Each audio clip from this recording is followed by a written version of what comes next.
Chapter 16, Climate Change. The last golden hour available to us. I'm not an ecology activist, a nature conservation expert, or an animal lover. I am just one of the ordinary people who feels guilty when I put out too much food, waste, or recyclables on garbage pickup day, and who try to redeem my guilt by using eco-friendly dish soap. That's how I used to be, but now I have changed. I bring reusable bags, which I have never done before, when I go grocery shopping, and I choose eco-friendly products even though they are on the pricey side. Out of concern over plastic bottle waste issues, I gave up my habit of drinking bottled water, and now I carry a tumbler with me in my bag. I choose to walk when I go places if they are not too far, and I listed my car on the used car market because now that I don't have a speaking schedule, I don't need a car. Every time I meet somebody, I tend to have a heated debate over the seriousness of climate change and environmental problems in general. If you ask me what's up with all these sudden changes, I will tell you it was because of COVID-19. It pained me to think that I could not go back to the daily routines I had in the past, when I could go places freely and didn't have to wear a mask to meet somebody. All because of COVID-19. The more I dug deeper into the cause of the pandemic, the more it was difficult to shake off the thought that the virus was nature's warning to us humans. Is this the only crisis that we will have to deal with? Isn't it possible that this crisis is only a prelude to a much bigger disaster? Will we be able to pull through if a crisis more dangerous than the virus strikes? One day in March, when the coronavirus was in full swing, I discovered a movie that described our current situation. The 2011 film Contagion could have been made today. There were uncanny parallels between the film and the current pandemic situation, including the fact that zoonotic disease started in bats in Malaysia.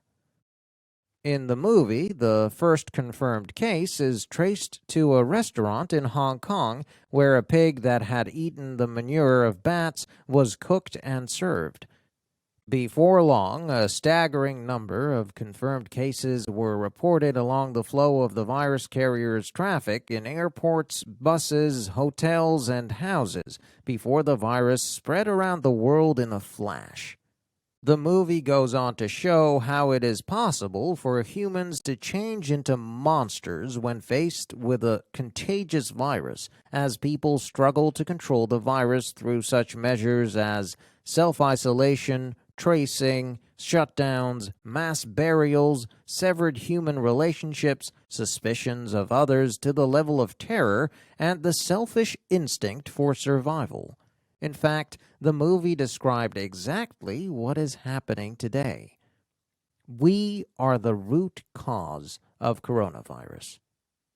In fact, we have already heard so much about humans' destruction of the environment that by now it is a familiar problem to us. But I don't think that we have ever taken it seriously as something that directly affected us. Then I came upon the column, An Old Disease Caused by Humans, contributed by an environmental philosopher, Woo Seok-young, to the Hangul newspaper on March 27, 2020. Reading this column, I got a hint of how we can make a living in this stringent time. Since the 1980s, climate scientists have talked about the seriousness of climate change, and some ecologists, historians, and infectious disease experts have raised their voices about the risk of new infectious diseases. In the 1920s, a few ignorant people ate chimpanzee meat and exposed themselves to a virus that chimpanzees were carrying. This virus came to be known as AIDS. In 1976, the virgin forests by the Ebola River in the Congo were destroyed, and the consequential contact between humans and wildlife resulted in the outbreak of a virus with a death rate of 88%. This was Ebola. Tragedy continues. In 1998, the virus was transferred from boars to humans in Malaysia. It happened because humans forayed into the woods to expand their pig farms. The cause was believed to have been pieces of fruit that were dropped by bats and eaten by boars.